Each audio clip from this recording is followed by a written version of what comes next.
If you're a ball player or a fan, this is what it's all about. The World Series in 1975 will be remembered as the year that flesh and blood baseball teams met head-on in a dream World Series. The Boston Red Sox, the American League champions, against the National League's Cincinnati Reds. It was a World Series marked by superpower, super pitching,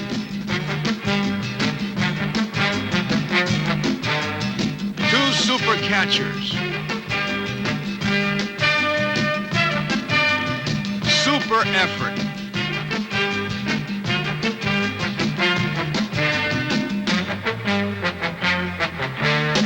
super fans.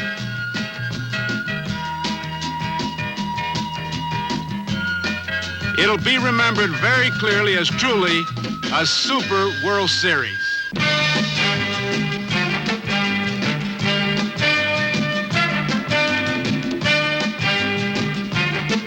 The U.S. Navy Color Guard parades the flag in Boston's Fenway Park. And Game 1 of the Super Series 75 is about to begin. For the Red Sox, Senor Luis Tiant, from Cuban exile to King of the Hill in Boston. He gives you all kinds of motion. Elbows, fingernails, kneecaps, and somewhere in the middle of it all, there's a baseball. And they say that no matter where you sit in Fenway Park, sometime during the game, Tiant's gonna look you right in the eye. And the fans love him. For Cincinnati, Don Gullett, out 2 months with a broken thumb, but still a 15-game winner. It's the top of the fourth. Johnny Bench at the plate. Joe Morgan's at first, no score. And this is the showdown everybody's been waiting for. Luis Tiant's good move against the base-running skills of Joe Morgan. Doesn't get him. Red Sox aren't sure. Tiant sets, throws. Umpire Nick Colossi calls it a balk. And Red Sox manager Darrell Johnson drops in for a chat. Tiant gets Bench to pop out, and then he ends the inning by striking out Tony Perez. It's during this World Series that Red Sox owner Tom Yawkey is to say that the best all-around player the Red Sox have had is Carl Yastrzemski. Here's Yastrzemski making a believer out of Cincinnati's Dave Concepcion. The score is still 0-0, top of the seventh, and watch this play.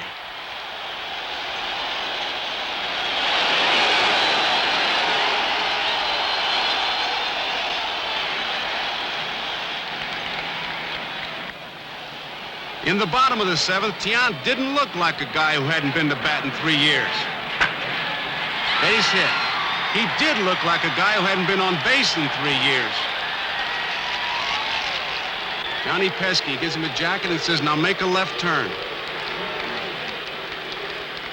Dwight Evans wants Tiant to second. Make a U-turn, Louis.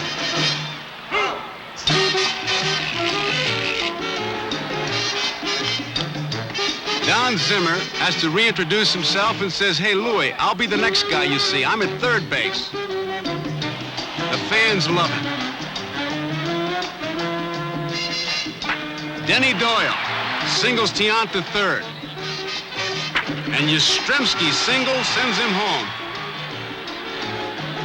But you know, you can forget things in 3 years. Touch the plate, Louis.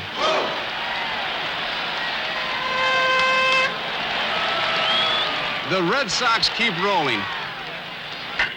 Petrocelli's single off reliever Will McEnany scores 2 more. Sparky Anderson's unhappy. Rick Burleson's single drives in the 4th run. And Carlton Fisk slides in with the 5th run of the inning. And the Sox get another one before they're retired. Treasury Secretary William Simon threw out the first ball. He's a spectator. And Luis Tiant, who started the big inning, now finishes it. And Tiant goes back to the mound with a 6-0 lead. Tiant closes the door 1, 2, 3 in the 8th, and in the 9th he gets Perez.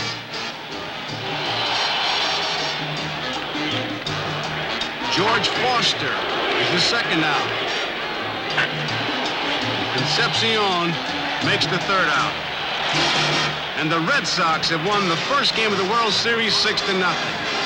The thrill for Tian is doubled because it happens in front of his father, who Tian has not seen in 14 years. It was tough to tell who was prouder. Yes, you're right. You know, I guess after the 14 years, I don't see my father. That's the first game in the World Series he see, and my first game for me too. And I'll be glad. You know, like I said before, I thank God I can be with him again.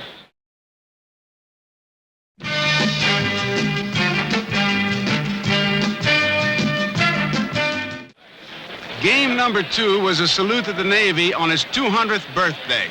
The game honored more than 500,000 Navy men and women who have worn the Navy uniform with pride.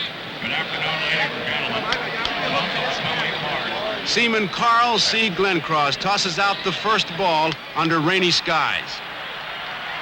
Left-hander Bill Lee continues to hold Cincinnati scoreless until the 4th inning.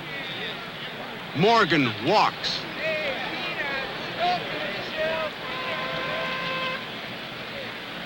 Johnny Bench singles, sending Morgan to third.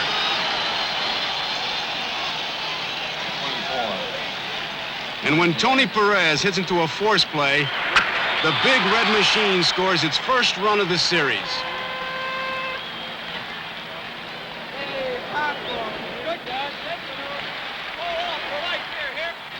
In the top of the 6th, with 2 men out, Johnny Bench hits a sinking line drive toward center fielder Fred Lynn. You can see it wasn't just his batting that made Lynn the first rookie in baseball history to be named his league's most valuable player. Watch this play again.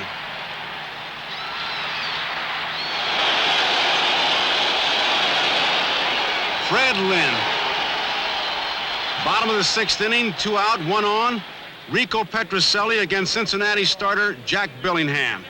One swing of the bat, and the game turns around. The Red Sox lead 2-1.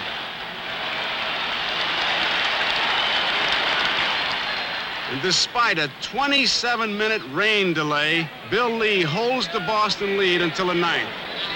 The lights are on. Johnny Bench is the hitter. Number 5, Johnny Bench.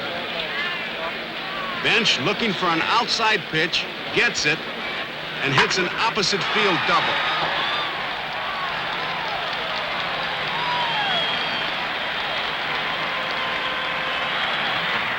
Lead leaves. Darrell Johnson goes to his bullpen. Number 41, Dick Drago. Now pitching for Boston. Got a man on second base, Dick. I'll tell you what, just get right. Second sign, all right. But the thing about it is just go right in and hard, in and out, up and down. So we'll get right after him. Come on. Dick Drago gets 2 quick outs. Dave Young, the shortstop. Tying run is on third, 1 out left, and Concepcion is the batter. Bouncing ball up the middle, an infield hit, and the game's tied. Cincinnati's base running speed, so far not a factor, suddenly becomes very important. Ken Griffey at bat. Concepcion breaks for second. Makes it. And the tie-breaking run is in scoring position. Griffey doubles to left center field. Concepcion scores to make it 3-2. That's the way it ends, and the 1975 World Series leaves Boston tied 1 game apiece. Game 3 and Cincinnati's Riverfront Stadium. Red Sox manager Darrell Johnson was a member of a pennant-winning Cincinnati team, but that was in Crosley Field days, so Sparky Anderson conducts a guided tour. It's about 20 feet behind all the way. Everything else you'll hear is coming. The Reds start Gary Nolan, who won 15 games in 1975 after missing nearly 2 complete seasons with shoulder problems. Top of the 2nd, Nolan pitches to Boston catcher Carlton Fisk. And there she goes, the first home run of this 1975 World Series. 2 games in a small ballpark in Boston, no home runs. In the big ballpark here, this is the first of 6 home runs in the game. In the 4th, starter Rick Wise against Johnny Bench. 2-run homer. The next inning, back-to-back home runs by Concepcion and Cesar Geronimo. And these were followed by a triple by Pete Rose.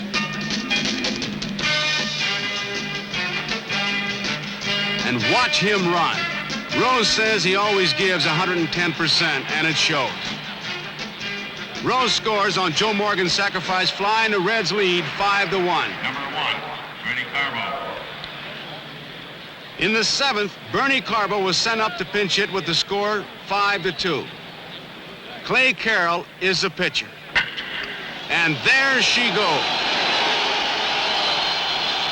And there goes Clay Carroll. You think he was upset?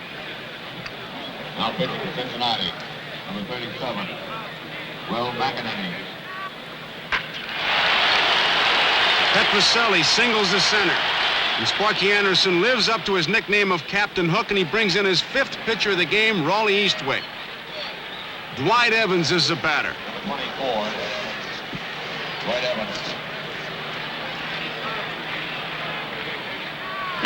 And there she goes, over the left field wall, a home run, and the game is tied at 5-5. Foster is unhappy. And now comes the most talked about play of the series. Pinch hitter Ed Armbrister bunts. Catcher Fisk moves for the ball. His throw goes into center field. The runners move to second and third, and here comes Red Sox manager Darrell Johnson. The man ran into him in the thing. He was interfering, and you went to call it. You tell me what you were calling, man, when he did it. On a play like that, I'm telling you, the man interfered with that man on the play. I'm telling you, I want to see a man down here. Come here. You mean to tell me that you can't help him on a play like that when he hasn't even touched the ball, and the man was interfering with him? Listen to me, there's no interference when a ball is hit and the catcher goes for the ball and the batter tries to get out of the box. And the batter tries to get out of the way. He was all over the catcher. Now, when the batter comes out of the box after hitting the ball and the catcher makes a play, there is no interference. I'm going to tell you something. That's not the way that play went. I'll tell you that. I'll tell you one thing. I don't know what you're going to make a ruling on that, but I want you to explain exactly what you were looking at when you called the play. Okay, the ball was hit, he was moving for the ball, and the runner was moving to first. The runner was all over the catcher in there. I can't help that, it happened right there. I'll tell you one thing. It's a lousy operation, and you and I know it right now, and it's a lousy operation.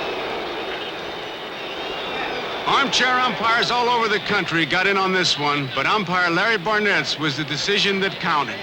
Johnson now brought in Roger Moret to pitch to the dangerous Joe Morgan, everybody's choice for the National League's most valuable player. The defense is in to cut off the run. But Morgan hits it over Fred Lynn's head. And Cincinnati wins 6-5 in 10 innings to go ahead in the series, 2-1. Here's Morgan on that subject. Well, when I go up and the base loaded and I got a chance to win a ball game like that, I go up to get a base hit. I wasn't up there trying to hit a fly ball or a ground ball to get him in. I wanted to get him in with a clean single to center field. I try to revert back to the basic fundamentals of hitting and try and do a good job.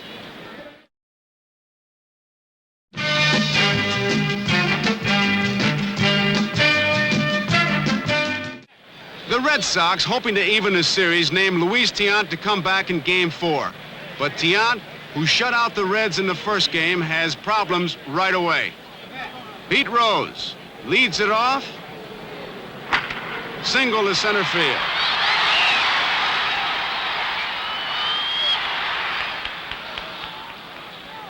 Griffey hits the next pitch to left center field. It's a double, scoring Rose. Griffey was out trying to stretch it to a triple. Joe Morgan walked, and with 2 out, Johnny benches the hitter. Bench lines one between Evans and Lynn, a 2-base hit, and it scores Morgan with the second run.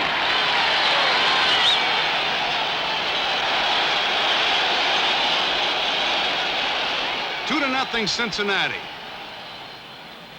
And for the first 3 innings, Cincinnati's Fred Norman kept the door closed. But then in the 4th inning, with 2 on and 1 out, Dwight Evans is the hitter.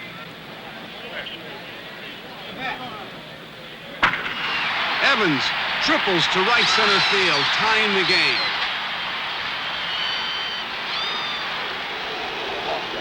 You got me now? That's the way we're going to go, and I'll keep in contact with you as we go. But just get them prepared that way, okay? Thank you. Good. Perfect. Rick Burleson singles over Concepcion, and Boston leads 3-2. Sparky Anderson goes to his bullpen for Pedro Borbon. Seconds, you got one out. After comes your stop, Pete. Now I'm telling you. One out and man on second. You look at him, give him a stop. And Borbon has to face the hot bat of Luis Tiant. Tiant singles, and that raises his batting average for the series to .500.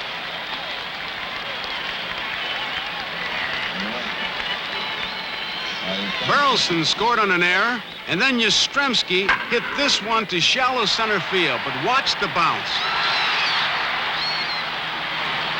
Tiant scores, and the Red Sox lead 5-2. This game is not an easy one for Luis Tiant. 2 out in the 4th.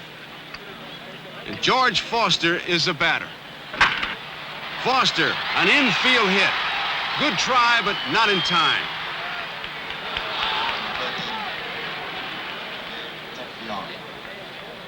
Concepcion hits one to left center, where some of the Red Sox players decide to hold a meeting. Foster scores, and it's 5-3 Boston. Sparky and Kluszewski enjoyed it. Geronimo is the hitter. And Geronimo lines down the left field line. It gets past Juan Benitez, and it goes for a 3-base hit. The score, 5-4. As easy as Tiant made it look in the first game, that's how tough this one is. Geronimo leads off the 9th with his 3rd hit of the game. Armbrister is up there. Armbrister bunts, this time without incident, and it moves Geronimo to second. Luis Tiant is concerned. Mrs. Tiant is concerned. Darrell Johnson is concerned. What do you guys think? I got a left-hander down here, Louis. Can you get him? All right. You get right after them. That ball comes back to you. Make sure of one out there. And get after him good. Come on. Pete Rose walks, so Ken Griffey comes to the plate with the tying and winning runs on base.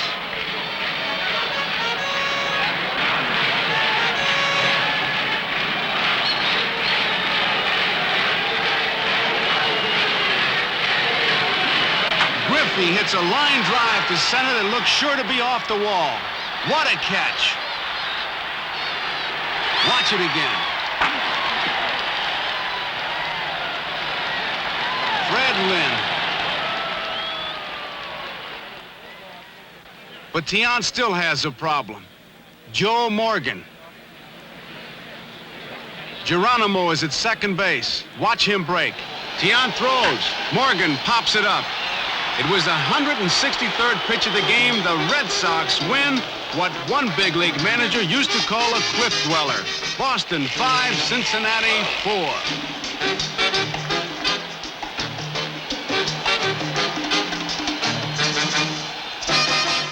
Game 5, and Bernie Carbo and Pete Rose visit before the game. The 5th game saw the Red Sox score in the 1st on Denny Doyle's triple and a sacrifice fly by Yastrzemski. In the 4th, Reggie Cleveland is shutting Cincinnati out when Tony Perez comes to the plate. Perez is looking for his first hit of the series. He's 15 for 0. But with one swing of the bat, it's goodbye slump, goodbye baseball, and goodbye Red Sox lead. We're tied at 1 apiece.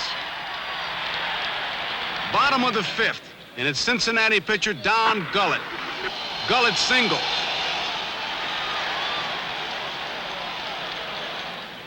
Cleveland against Pete Rose. Rose doubles into the left field corner. Don Gullett scores, and the Reds lead 2-1. And now we'll see another way that Joe Morgan helps his ball club. After he walks in the bottom of the 6th, Joe Morgan breaks for second. Watch Denny Doyle. He's pulled towards the bag, and Johnny Bench hits right through the hole vacated by Doyle. 24. Tony Perez. And then Tony Perez shows that the slump is really over. There she goes. We have ourselves a 5-1 ball game.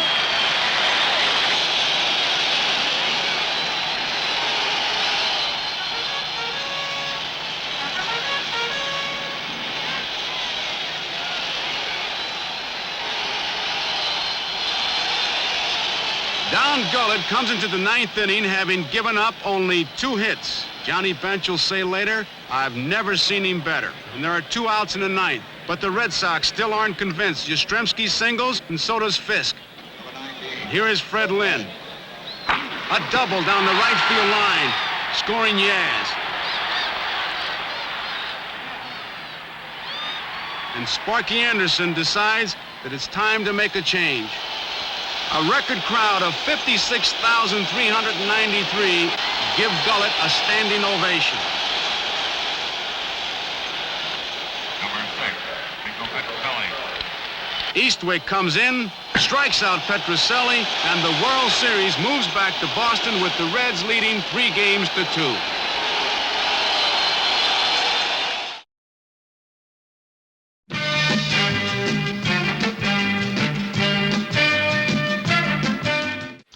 What do you do on a rainy day in Fenway? Well, you don't play baseball. Commissioner Bowie Kuhn and the staff of umpires inspect the field, and they announce there's no chance. 3 days of rain, 3 postponements, and hardly a man is now alive who remembers that day in '75 when this World Series started. Finally, the clouds and the tarpaulin were both rolled back, and the fans sat down, not realizing that they were about to see the game to which other World Series games would be compared for years to come. Here on the official lineup. For the Boston Red Sox, it was win or go home, so they went with the ace Luis Tiant. He got the Reds out in the first. And Gary Nolan went to the mound for Cincinnati. Nolan got the first 2 batters, and then Yastrzemski and Fisk singled. Here is Fred Lynn. There she goes, a home run, and Fenway Park goes wild as the Red Sox take a first-inning 3-0 lead.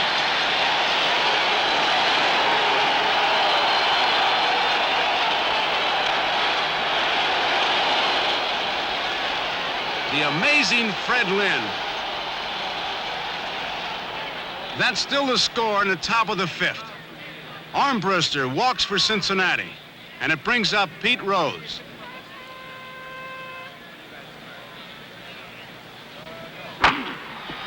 Rose singles, and there are men on first and third.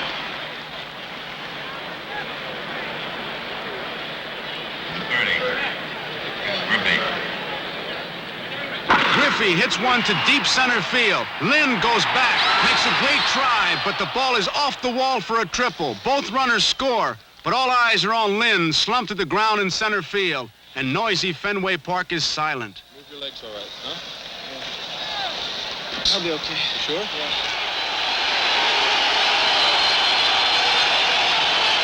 The famous left field wall in Fenway has been ignored up to now.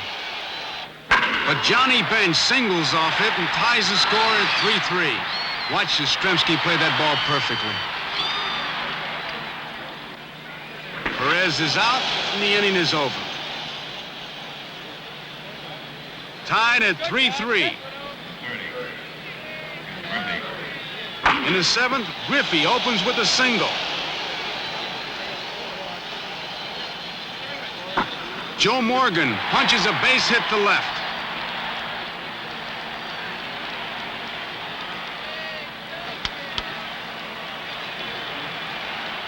Luis Tiant gets the next 2 men, Bench and Perez, but George Foster doubles high off the center field wall, and the Reds lead 5-3.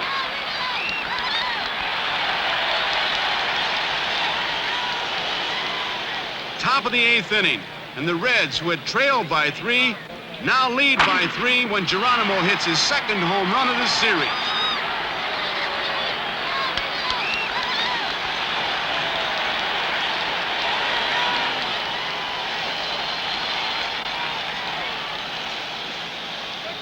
Darrell Johnson goes to the mound and signals for Roger Moret. Okay, Louis.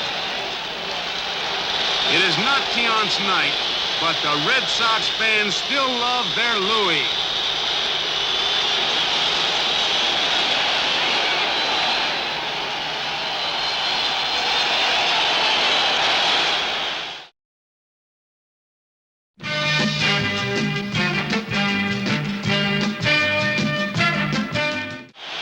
It's the bottom of the eighth, and even the die-hard Red Sox fans can't realize that, as Al Jolson used to say, they ain't seen nothing yet. Lynn singles, Petrocelli walks, and Sparky Anderson brings in Eastwick. You're ready now, aren't you? Yeah.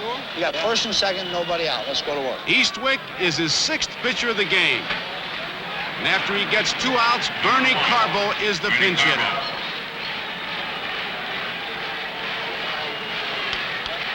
The tying runs are on.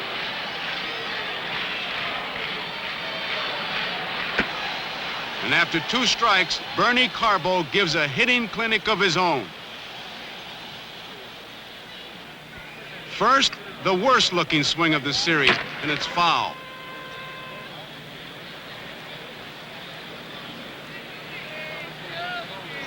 Then the perfect swing, and this one is fair, and it's also gone.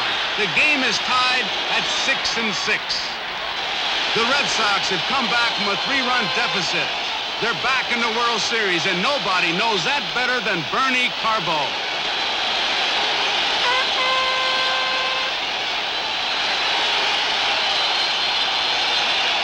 Fenway Park is going wild. Except in certain parts.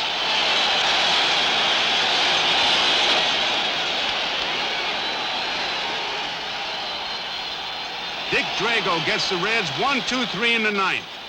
In the Boston ninth, Denny Doyle walks. Yastrzemski singles, and Sparky changes pitchers. This time it's Will McEnany. He walks Fisk intentionally. Bases loaded, nobody out, and Fred Lynn the hitter. Lynn hits a fly ball to short left field. Caught by Foster, and watch what happens when Doyle tries to score. Out! McEnany gets Petrocelli to ground out, and we go into extra innings. In the top of the 11th, Rose goes to first base when the plate umpire says that Drago's pitch hit him. Fisk doesn't think so.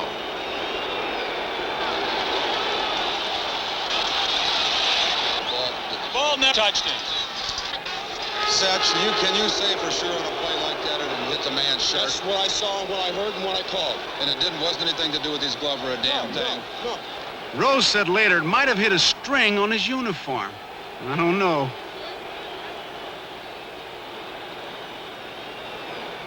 Griffey bunts. Fisk makes a perfect throw to get Rose. Joe Morgan is the batter. Morgan lines one to right field.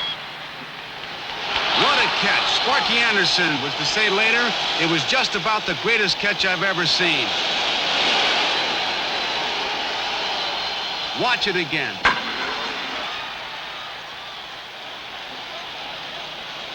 Evans told reporters I just stuck out my glove, and the next thing I knew, I was thrown it to first base.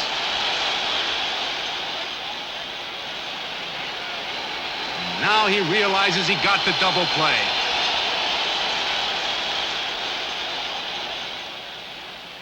It's the 12th inning, and although it's after midnight, the only empty seats are in the Cincinnati bullpen.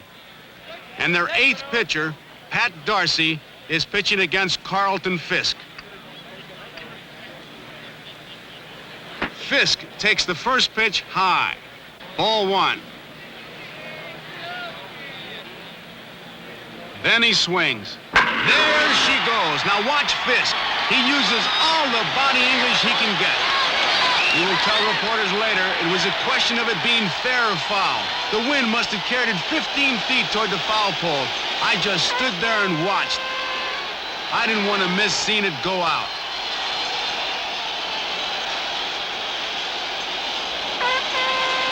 Here it is again. How to sum up this game? Well, maybe it was done best by Cincinnati's Pete Rose, who said, "I never like to lose, but I'm proud to have played in this ball game." The unbelievable 1975 World Series goes to Game 7. But here's Fisk.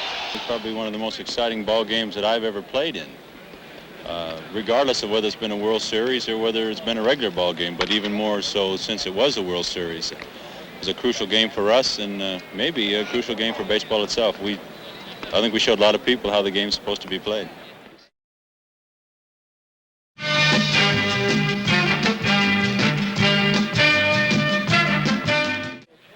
The World Series, which started as a best 4 out of 7, boils down to a best out of 1. 35,000 in the ballpark and an unprecedented 76 million television viewers will get set for the deciding game. Cincinnati's Don Gullett walks Bernie Carbo in the 3rd.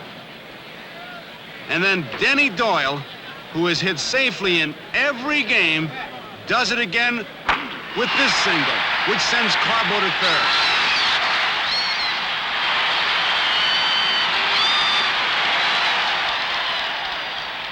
Yastrzemski is the batter. Base hit. And when Doyle goes to 3rd, Yastrzemski takes 2nd on the throw. Anderson orders an intentional walk for Fisk. It looks like a perfect move when Fred Lynn is out on strikes.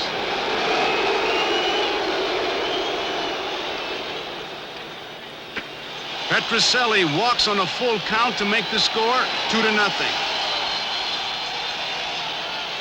And then Dwight Evans walks on 4 pitches to make it 3-0. Don Gullett, though, gets Burleson, and that ends the inning. But the Boston Red Sox lead 3-0. That's the lead that left-hander Bill Lee, the one they call Spaceman, took into the 6th inning. 2 outs, 1 on, and Tony Perez is at the plate. Bill Lee tries a big, slow curve, and Perez rides it right out of the ballpark. The outspoken Lee said later, "I made a bad pitch. I lived by the slow curve all year, and I died by the slow curve." Lee survives the home run by Perez, but he's knocked out by a blister on his finger in the 7th.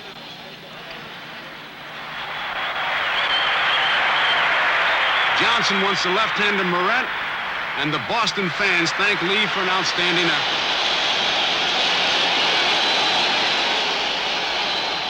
Ken Griffey was on second base when Moret pitched to Pete Rose.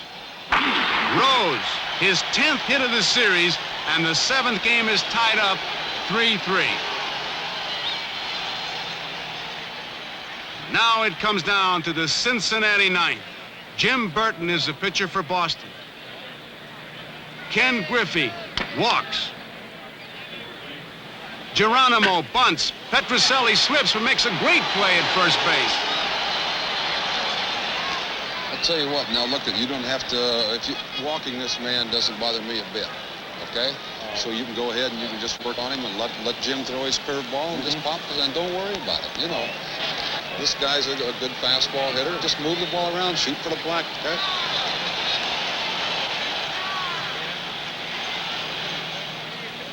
Pete Rose does walk. There are 2 outs, 2 on, the score tied, 3-3, and 2 strikes on Joe Morgan. Burton throws a slider low and away. Fred Lynn charges hard, but he can't reach it. Griffey scores with the go-ahead run. And meantime, Pete Rose shows him why they call him Charlie Hustle and how he got to be named the series' most valuable player.